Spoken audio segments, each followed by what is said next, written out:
కేంద్రం రిలీజ్ చేసిన జాతీయ విద్యుత్ విధానం డ్రాఫ్ట్ పాలసీ కొత్త చర్చకు దారితీస్తోంది.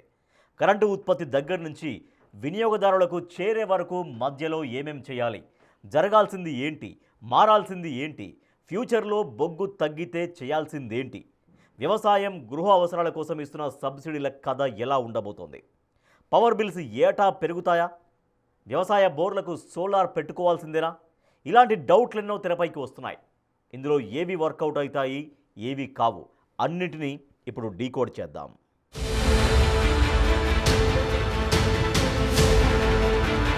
జాతీయ విద్యుత్ విధానం డ్రాఫ్ట్ రిలీజ్ అయింది.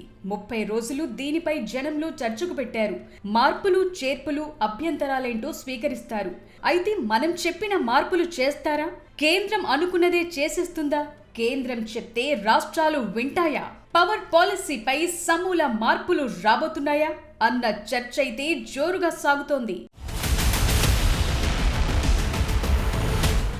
జనవరి 21న రిలీజ్ చేసిన draft national electricity policy NEP 2026-2005లో వచ్చిన పాత పాలసీని రీప్లేస్ చేయడానికి ఉద్దేశించింది. ఇది వికసిత్ భారత్ 2047 విజన్ తో కోఆర్డినేట్ చేసుకుని విద్యుత్ రంగాన్ని ఆర్థికంగా స్థిరంగా, పర్యావరణ పరంగా సుస్థిరంగా, అడ్వాన్స్డ్ గా మార్చడానికి లక్ష్యాలు నిర్దేశించింది. ఈ పాలసీలో కరెంట్ ఉత్పత్తి, డిస్ట్రిబ్యూషన్, రెన్యూవబుల్ ఎనర్జీ, టారిఫ్ సంస్కరణలు, సైబర్ సెక్యూరిటీ వంటి అంశాలు మెయిన్ గా ఉన్నాయి. నెల రోజుల సంప్రదింపుల తరువాత ఫైనలైజ్ అవుతుంది. అయితే ఇందులో ఏవి వర్కౌట్ అవుతాయి, ఏవి కావు అన్నది కీలకంగా మారుతుంది.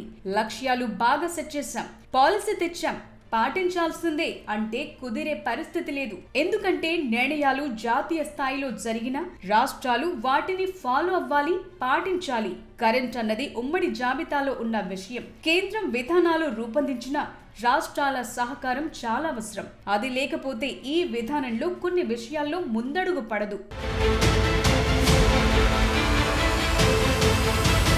అసలు పవర్ పాలసీ డ్రాఫ్ట్లో కీలకమైన విషయాలు ఏమున్నాయో ఓసారి చూద్దాం. కర్బన ఉద్గారాల తగ్గింపు 2070 నాటికి నెట్ జీరో టార్గెట్ చేరుకోవటానికి పునరుత్పాదక ఇంధన వనరులైన సోలార్, విండ్ పవర్ కెపాసిటీ భారీగా పెంచుకోవాలని నిర్దేశించింది. రెన్యూవబుల్ ఎనర్జీ పెరుగుతున్నప్పటికీ గ్రిడ్ స్టెబిలిటీ కోసం థర్మల్ విద్యుత్ కేంద్రాలను పూర్తిగా మూసివేయకుండా వాటిని బ్యాకప్ గా వాడుకోవాలని డిసైడ్ చేసింది. అటు నష్టాల్లో ఉన్న విద్యుత్ పంపిణీ సంస్థలైన డిస్కంల ఆర్థిక స్థితిని మెరుగుపరచడం, ప్రైవేట్ భాగస్వామ్యాన్ని ప్రోత్సహించడం మరో కీలకమైన విషయం. దేశవ్యాప్తంగా స్మార్ట్ మీటర్ల ఏర్పాటును స్పీడప్ చేయడం ద్వారా విద్యుత్ చౌర్యాన్ని అరికట్టడం, సోలార్ పవర్ లేని టైంలో వాడటానికి వీలుగా పంప్డ్ స్టోరేజ్ ప్రాజెక్టులను అభివృద్ధి చేయడం వంటివి డ్రాఫ్ట్ లో ఉన్నాయి.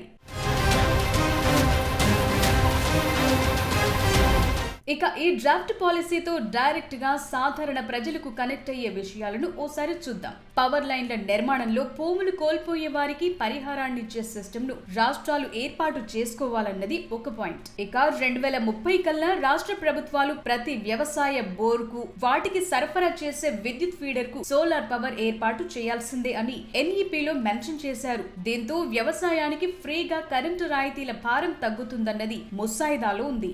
ఇక అత్యంత కీలకమైన విషయం విద్యుత్ పంపిణీ. సరఫరా నష్టాలు 10% లోపే ఉండేలా చూసుకోవాలన్నారు. ఈ నష్టాలను తగ్గించే రాష్ట్రాలకు కేంద్రం ప్రోత్సాహకాలు ఇచ్చేలా డిజైన్ చేశారు. కానీ పంపిణీ, సరఫరా నష్టాలు చాలా రాష్ట్రాల్లో చాలా వ్యత్యాసం ఉంది. సబ్సిడీలు ప్రకటించి ఆ బిల్లుల చెల్లింపులు జరగకపోవడంతో నష్టాలు కంటిన్యూ అవుతున్నాయి. ఒకవేళ ఇవ్వదలుచుకుంటే సెక్షన్ 65 ప్రకారం అడ్వాన్స్డ్ గా సబ్సిడీని ఖాతాల్లో జమ చేయాలని, కరెంటు కొనేందుకు ఏ నెలలో ఎంత ఎక్కువ ఖర్చవుతుందో ఆ మొత్తాన్ని అదే నెలలో వినియోగదారుల నుంచి రాబట్టుకోవాలన్న పాయింట్ ప్రస్తావించారు. అంటే బిల్లుల విషయంలో తగ్గేదే లేదని, నష్టాలు తగ్గితేనే కరెంటుకు వాల్యూ అంటోంది జాతీయ విద్యుత్ విధానం. ఇక ప్రభుత్వ ఆఫీసులు, స్థానిక సంస్థలు వాడుకునే కరెంటు బిల్లులను రాష్ట్ర ప్రభుత్వం ఎప్పటికప్పుడు డిస్కంలకు చెల్లించాలన్నారు. ఇలాంటి బిల్లులు కూడా చాలా పేరుకుపోయాయి. అప్పుడప్పుడు ప్రభుత్వ ఆఫీసులకు కరెంట్ కట్ చేసే పరిస్థితులు కూడా మనం చూస్తుంటాం.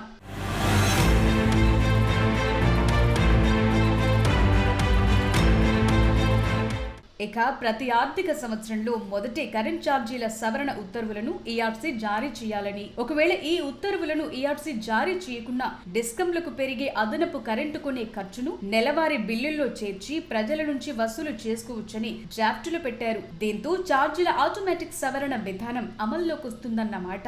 ఇప్పుడు ఆయిల్ కంపెనీలు ఎలాగైతే పెట్రోల్, డీజిల్ రేట్లను ఎప్పటికప్పుడు ప్రకటిస్తున్నాయో అలాగే అన్నమాట. అయితే కరెంటు విషయంలో ఈ కథ చాలా దూరం వెళుతుంది. ఇది డైరెక్ట్ గా జనానికి కనెక్ట్ అయిన విషయం కాబట్టి ఏ నెల కరెంట్ బిల్ ఎంత పేలుతుందో అన్న భయాలు జనంలో ఉంటాయి. అనుమతించిన దానికన్నా అదనంగా ఏవైనా ఖర్చయితే దాన్ని ట్రూ అప్ పేరుతో సర్చార్జ్ కింద వసూలుకు ఈఆర్సీ ఉత్తర్వులు ఇవ్వాలని డ్రాఫ్ట్ లో ఉంది. ప్రస్తుత ఆర్థిక సంవత్సరం నుంచి కరెంటు ఖర్చులను రాబట్టుకుని డిస్కంలు విద్యుత్ రంగంలో సుస్థిరత సాధించేలా చూసుకోవాలన్న పాయింట్ మెన్షన్ చేశారు. విద్యుత్ పంపిణీలో డిస్కంలే కాకుండా పీపీపీ విధానంతో పాటు విద్యుత్ సంస్థలు స్టాక్ ఎక్స్చేంజ్ లో లిస్ట్ అయ్యేలా ప్రోత్సహించాలన్నారు. ఒకే ప్రాంతంలో చాలా డిస్కంలు కరెంటు కనెక్షన్లు ఇచ్చి బిల్లులు వసూలు చేసుకునే పోటీ వ్యాపారాన్ని ఈఆర్సీలు అనుమతించాలన్న పాయింట్ ఉంది. అదే సమయంలో కరెంటు కొనుగోలు ఖర్చు పెరిగితే దాన్ని అడ్జస్ట్ చేసుకునేందుకు స్థిరీకరణ నిధిని ఏర్పాటు చేయాలని, ఎక్కువ డిమాండ్ ఉన్న టైంలో కరెంటు వాడే వారికి అధిక ఛార్జీలు, డిమాండ్ లేని టైంలో వాడే వారికి తక్కువ ఛార్జ్ ఉండేలా చూడాలన్నారు. అందరికీ వేసవిలోనే ఎక్కువ అవసరం. సరిగ్గా అప్పుడే ఛార్జీల భారం ఉంచేలా కథ నడవబోతోందన్న మాట. విద్యుత్ పంపిణీ, సరఫరా రంగాల్లో ప్రైవేటు పెట్టుబడులను ఆకర్షించడం, 1 మెగావాట్ కాంట్రాక్టు లోడ్తో కరెంటు కనెక్షన్ తీసుకునేవారు ఎక్కడి నుంచైనా కొనే వెసులుబాటు ఉండాలని ఎన్ఈపీ చెప్తున్న మాట. అంతర్రాష్ట్ర విద్యుత్ సరఫరా నెట్వర్క్ ను విస్తరించుకోవటాన్ని కూడా ప్రస్తావించారు. ప్రస్తుతం జాతీయ సగటు తలసరి కరెంటు వార్షిక వినియోగం 1300 యూనిట్లుంది. ఇది 2030కి 2000కు 2047కి 4000 యూనిట్లకు చేరనుందని అంచనా.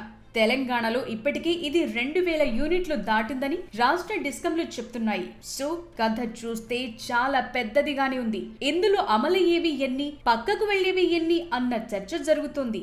గతంలో వ్యవసాయ బోర్ల దగ్గర మీటర్లు పెట్టాలన్న విషయం నుంచి కేంద్రమే వెనక్కు తగ్గాల్సిన పరిస్థితి ఏర్పడింది. ఏ బోర్కు ఎంత కరెంటు ఖర్చవుతుందో లెక్కలు వేయటం కేంద్ర ఉద్దేశమైన రైతులపై ఇది పిడుగుపాటని రాష్ట్ర ప్రభుత్వాలు వెనకడుగు వేసిన పరిస్థితులు కనిపించాయి.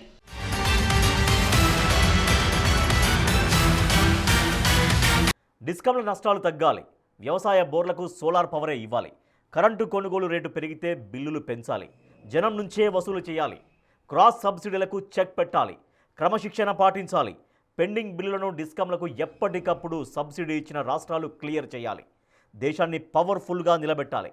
ఇది జాతీయ విద్యుత్ విధానం ముసాయిదాలో కీలకమైన విషయం. మరి ఇందులో వర్కౌట్ అయ్యేవి ఏవి?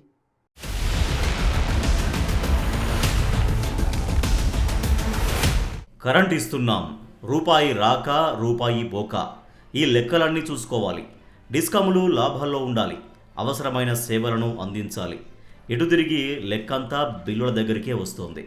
మనకున్న సోర్సెస్ ప్రకారం అణు విద్యుత్, అలాగే సోలార్, విండ్ లాంటివి విస్తరించే అవకాశాలు ఎలాగూ ఉంటాయి. ఎందుకంటే ప్రపంచంలో బొగ్గు కొరత పెరుగుతోంది. గనుల్లో తవ్వకాలు జరుగుతున్నా అవి కనుమరుగయ్యే ముప్పు భవిష్యత్తులో ఉంటుంది. ఉన్న పళంగా ఇబ్బంది పడకుండా ఆల్టర్నేట్ కరెంటుపై జాతీయ విద్యుత్ విధానం ఫోకస్ అయితే చేసింది.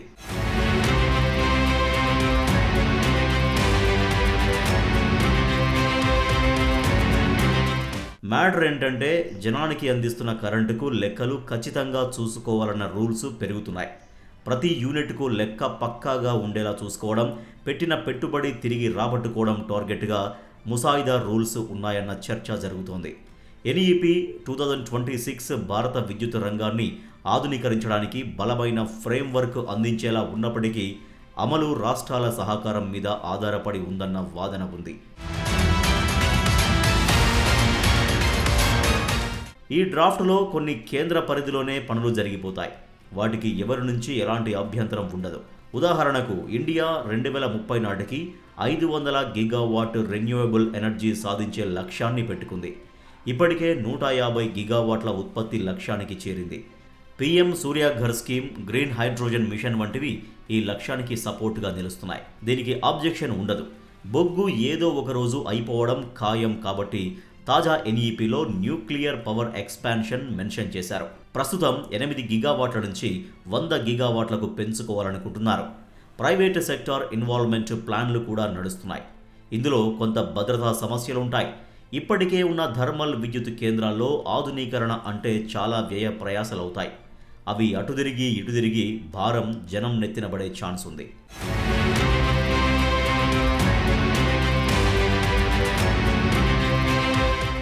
ఇక పవర్ గ్రిడ్ల విషయంలో సైబర్ సెక్యూరిటీ డేటా మేనేజ్మెంట్ ప్రస్తావన ఉంది. ఇండియా ఇప్పటికే సైబర్ ముప్పు ఎదుర్కొంటోంది. ఆపరేషన్ సింధూర్ టైంలో పవర్ గ్రిడ్లపై అటాక్స్ తెరపైకి వచ్చిన సందర్భంలో తాజా డ్రాఫ్ట్లో ఈ విషయాన్ని ప్రత్యేకంగా ప్రస్తావించారు. ఇక వర్కౌట్ కాని విషయాలు ఏంటంటే టారిఫ్ సంస్కరణలు, ఆటోమేటిక్ అడ్జస్ట్మెంట్స్ కష్టమే అంటున్నారు. ఇవి మన దగ్గర వర్కౌట్ కాకపోవచ్చు అన్న చర్చ జరుగుతోంది. కరెంటు బిల్లులు పెరిగితే వినియోగదారుల నుంచి వ్యతిరేకత పెరిగే ఛాన్స్ ఉంటుంది. అందుకే రాష్ట్రాలు వెనకడుగు వేస్తూ ఉంటాయి, సబ్సిడీలు కంటిన్యూ చేస్తూ ఉంటాయి.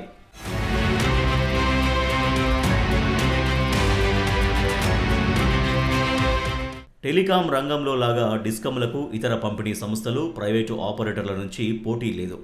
ఒక విధంగా చెప్పాలంటే ఏకఛత్రాధిపత్యం అన్నమాట. ప్రభుత్వ అండదండలు, ఆర్థిక వెసులుబాట్లు చాలా డిస్కమ్లకు ఉన్నాయి. అయితే టెలికాంలో ప్రైవేటు సంస్థలు ఉన్నట్లు విద్యుత్ రంగంలోనూ ప్రైవేటు డిస్కమ్లు రావాలి అన్న పాయింట్ ఎన్ఈపీలో హైలైట్ అయింది. అప్పుడే పోటీ పెరిగి కరెంటు వ్యవహారాలన్నీ లైన్లోకి వస్తాయనుకుంటున్నారు. ఢిల్లీ, ముంబైలో ప్రైవేటు డిస్కమ్లు ఇప్పటికే సక్సెస్ అయ్యాయి. ఇచ్చే ప్రతి యూనిట్కు ప్రతి పైసా కరెక్ట్గా వసూలు చేసుకుంటున్నాయి. అయితే ప్రభుత్వ ఆధిపత్యంలో రాజకీయ కారణాలతో ప్రైవేటు డిస్కమ్లు వస్తే ఇబ్బందులు కూడా ఉంటాయన్న డిబేట్ కూడా ఉంది. కేంద్ర ప్రభుత్వం చెప్పే లెక్కల ప్రకారం రాష్ట్ర విద్యుత్ పంపిణీ సంస్థలు తీవ్ర ఆర్థిక సంక్షోభంలో ఉన్నాయి. దేశంలో డిస్కమ్లలో సుమారు 6 లక్షల కోట్లకు పైగా పేరుకుపోయిన టెక్నికల్, కమర్షియల్ నష్టాలు చూపుతున్నారు. ఇందుకు రకరకాల కారణాలు ఉన్నాయి. అటు స్మార్ట్ మీటరింగ్ డెడ్ లైన్ ఇప్పటికే చాలా లేట్ అవుతోంది. దీన్ని 2028కి పొడిగించారు. అటు గ్రామీణ ప్రాంతాల్లో 24 గంటల పవర్ సప్లై ఓ సవాల్గానే ఉంది.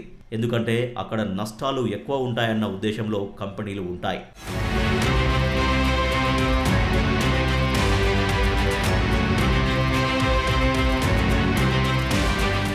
ఇండస్ట్రీలు ఇప్పటికే హై టారిఫ్లు చెల్లిస్తున్నాయి. మరోవైపు రాష్ట్రాల్లో ఉచిత విద్యుత్ హామీలు కొనసాగుతున్నాయి. సబ్సిడీల బిల్లులు చెల్లించకపోతే డిస్కమ్ల అప్పులు పెరుగుతాయి. ఇది కూడా పరిష్కారం కాని సమస్యగా మిగిలిపోతుంది. చాలా రాష్ట్రాల్లో డిస్కమ్ల ఆర్థిక పరిస్థితి అంతంతే అన్నట్టుగా ఉంది. రాష్ట్రాల రాజకీయ కారణాల వల్ల డిస్కమ్ల బకాయిలు పెరిగిపోతున్నాయి. కేంద్రం కఠిన నిబంధనలు పెట్టినా క్షేత్రస్థాయిలో అమలు చేయడం కష్టంగా మారింది. అటు బొగ్గు నుంచి దూరం జరగాలని అనుకున్నా ప్రత్యామ్నాయ వ్యవస్థలు ఇంకా పూర్తి స్థాయిలో అందుబాటులోకి రాలేదు. సో కేంద్రం ఏ పని చేసినా రాష్ట్రాల సహకారం తప్పనిసరిగా ఉండాల్సిందే.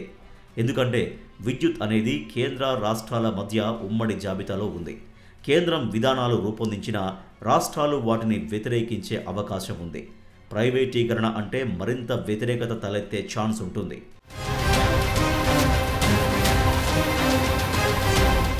ఓవరాల్గా చూస్తే ముసాయిదాలో కొంత బ్యాక్డోర్ ప్రైవేటైజేషన్ అన్న మాటను కూడా తెరపైకి తెస్తున్నాయి. సబ్సిడీలపై రాష్ట్రాల నియంత్రణ పోతే ఫ్రీ హామీలు ఏవి ఇవ్వడానికి వీలు ఉండదు. ఈ డ్రాఫ్ట్ ప్రకారం లాభాల పరంగా చూస్తే డిస్కమ్ల ఆదాయ వసూళ్ల పెరుగుదల, ఆధునీకరణ, పాత అప్పులు తీరే మార్గం ఉన్నాయి. వినియోగదారులకు అందించే సేవల్లో క్వాలిటీ మెరుగుపడుతుంది. నష్ట భయాలేంటంటే ప్రభుత్వ డిస్కమ్ల స్థానంలో ప్రైవేటు ఆధిపత్యం, రైతులు, గృహ వినియోగదారులపై టారిఫ్ భారం పెరిగే అవకాశం, డీబీటీ టైంకు చెల్లించకపోతే సమస్యలున్నాయి. సంస్కరణలు ఏవైనా బాధ్యతతో ఉంటేనే మనుగడ సాగిస్తాయన్న టాక్ వినిపిస్తోంది. సో ఈజ్ ఆఫ్ డూయింగ్ బిజినెస్కు అటు పర్యావరణ బాధ్యత రెండింటి లక్ష్యంగా కథ నడుస్తోంది. డ్రాఫ్ట్లో ఫైనల్గా ప్రధాన లోపం ఏంటంటే రాష్ట్రాల ఆర్థిక లోటును భర్తీ చేసే స్పష్టమైన రోడ్ మ్యాప్ లేకపోవడం. అభ్యంతరాల స్వీకరణ టైంలో ఏదైనా స్పష్టమైన రోడ్ మ్యాప్ ప్రకటిస్తారా లేదా అన్నది చూడాలి.